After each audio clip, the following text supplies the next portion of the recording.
catch 'em all.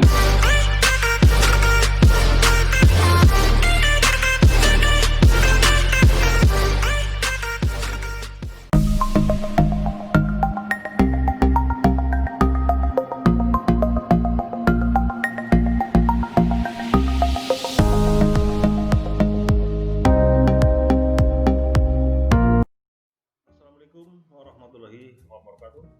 Apa kabar teman-teman? Semoga semuanya sehat walafiat. Ketemu lagi dengan ASM Channel, meretah jalan menebar virus kebaikan. Teman-teman, kali ini saya akan berbagi sedikit informasi setelah kita mengetahui asisme nasional itu apa, kemudian bagian-bagiannya apa saja, AKM itu apa. Maka sekarang teman-teman saya ajak untuk sedikit mengintip soal-soal AKM. Mengintip ya, namanya juga mengintip ya, sebagian kecil. Ini kok kelihatan semua itu namanya bukan mengintip ya, itu ngelongok gitu ya. Baik teman-teman, mari kita simak bersama-sama. Kita akan mengintip soal-soal AKM, dan materi ini saya kutip dari berbagai sumber yang ada di Kemendikbud tahun 2020. Kita ingat kembali bahwa komponen AKM itu meliputi dua hal, yaitu literasi membaca dan numerasi. Kemudian sekarang kita coba melihat seperti apa bentuk soal untuk asesmen kompetensi minimum atau AKM. Yang pertama, pilihan ganda. Pilihan ganda biasa, hanya memilih satu jawaban, dan di sana sudah ada kriteria bahwa untuk kelas 1 sampai kelas 3 ini 3 opsi pilihannya, itu A, B, C. Untuk kelas 4 sampai 9 itu ada 4 opsi pilihan, yaitu A, B, C, D. Untuk kelas 10 sampai kelas 12 pilihannya ada 5 opsi, yaitu A, B, C, D, E. Kemudian ragam soal yang kedua adalah pilihan ganda kompleks. Soal pilihan ganda dengan beberapa pernyataan yang harus dipilih atau ditanda centang pada kotak yang disediakan di depan setiap pernyataan yang dianggap sesuai dengan permasalahan pokok soal. Jawabannya bisa ya tidak, benar salah, atau pilihan yang lain. Nah, di sini ada kriteria untuk penskoran. Apabila pernyataannya itu lebih 3 sampai 5 pernyataan, pilihan jawabannya 2, misalnya benar salah, ya tidak, berubah tidak berubah, atau yang lainnya, maka skornya adalah 1 atau 0.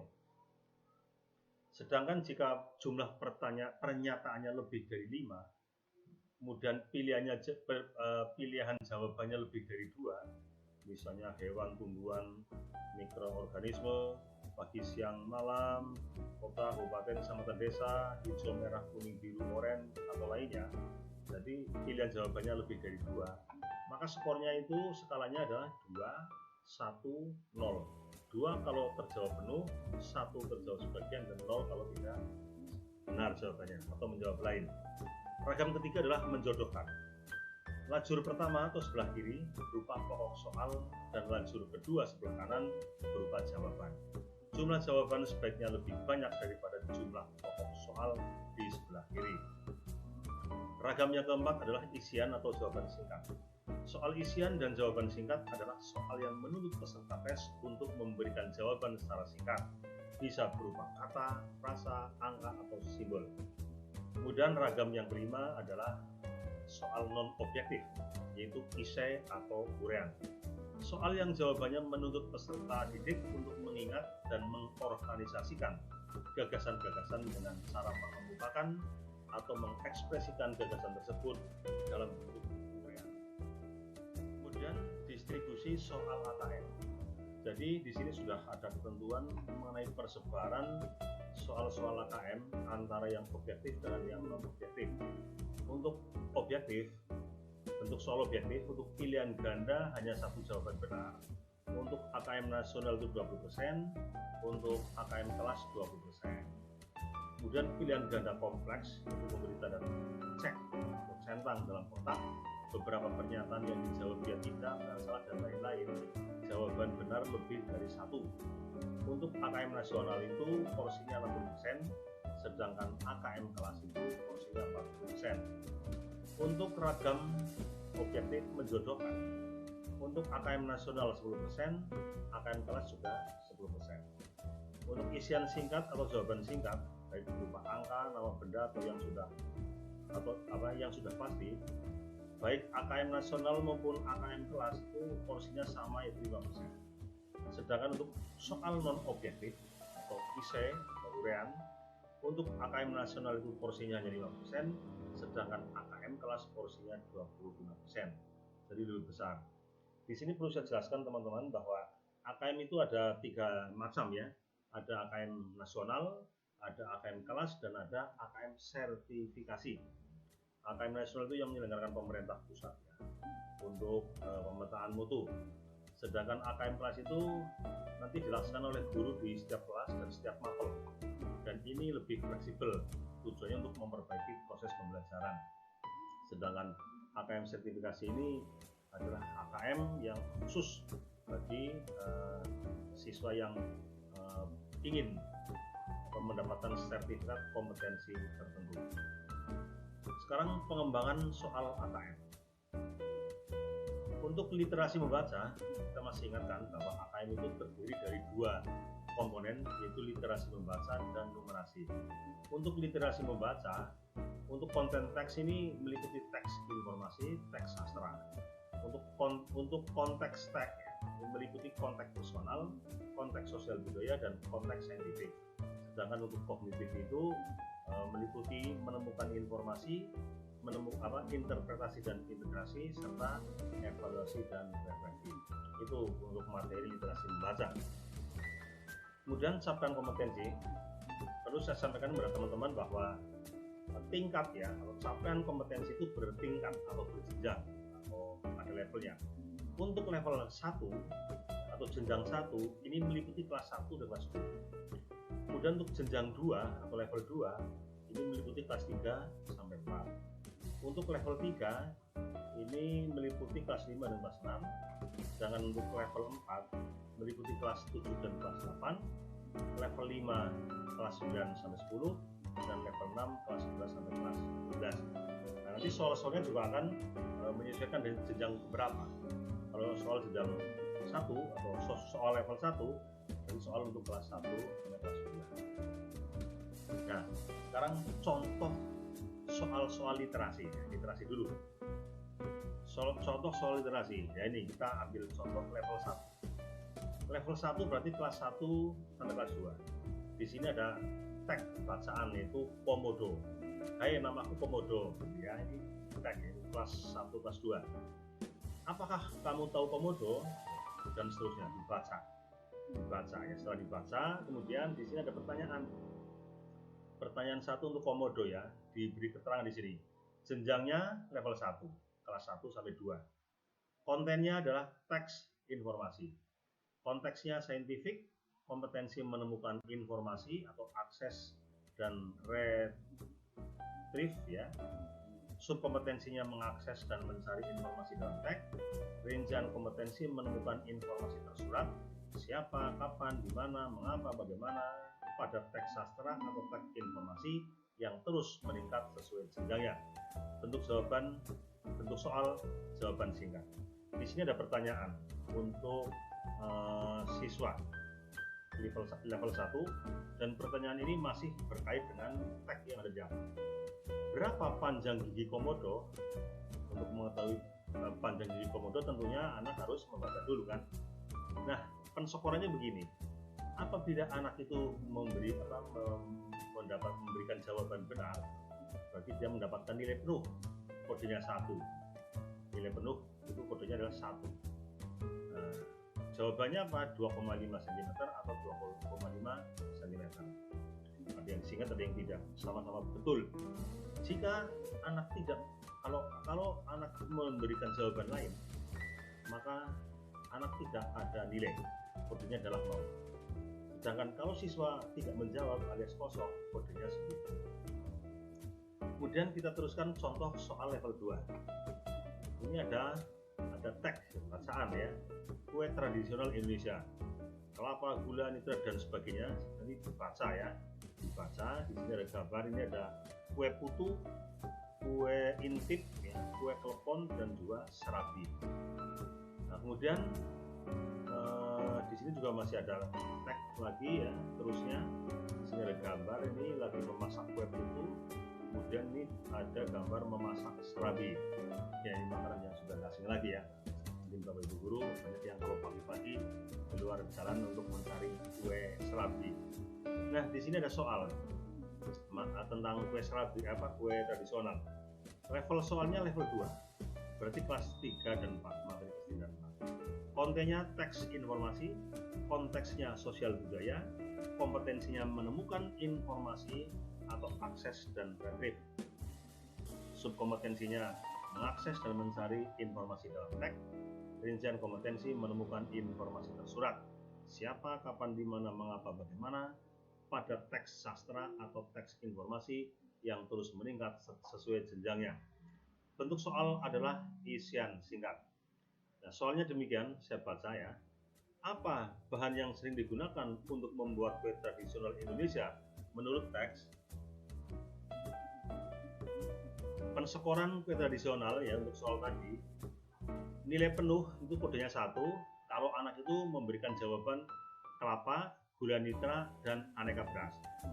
Kemudian kalau anak memberikan jawaban lain, maka tidak ada nilai alias 0. Jika anak mengisi kosong atau tidak diisi jawabannya, maka kodenya 9. Level 3 ini contoh soal level 3. Ada teks judulnya sepeda motor. Kemudian di kalimat bawah ini, gunakan cerita sepeda motor di atas untuk menjawab pertanyaan berikut ini. Nah, kita lihat penjelasannya. Ini soal untuk sepeda motor ya. Jenjangnya level 3, yaitu kelas 5 dan 6. Kontennya teks sastra, konteks personal, kompetensi, memahami, interpretasi, dan integrasi. Kemudian subkompetensi menyusun inferensi, membuat koneksi dan prediksi baik teks tunggal maupun teks jamak. Rincian kompetensi menyimpulkan perasaan dan sifat tokoh serta elemen intrinsik lain seperti latar cerita, kejadian-kejadian dalam cerita berdasarkan informasi rinci di dalam teks sastra yang terus meningkat sesuai jenjangnya. Bentuk soal pilihan ganda. Kita lihat soalnya. Sesuatu telah terjadi pada orang dalam cerita di atas malam sebelumnya. Apakah peristiwa itu? Nah, ini jawaban pilihannya ada 4 ini. A. Cuaca buruk telah merusak sepeda motornya. B. Cuaca buruk telah menyebabkan dia tidak jadi keluar rumah. C. Orang itu telah membeli sepeda motor baru. D. Orang itu telah mengalami kecelakaan sepeda motor. Nah, kalau anak memilih jawaban benar, maka dia akan mendapatkan nilai penuh. Kunci jawabannya adalah D. Orang itu telah mengalami kecelakaan sepeda motor.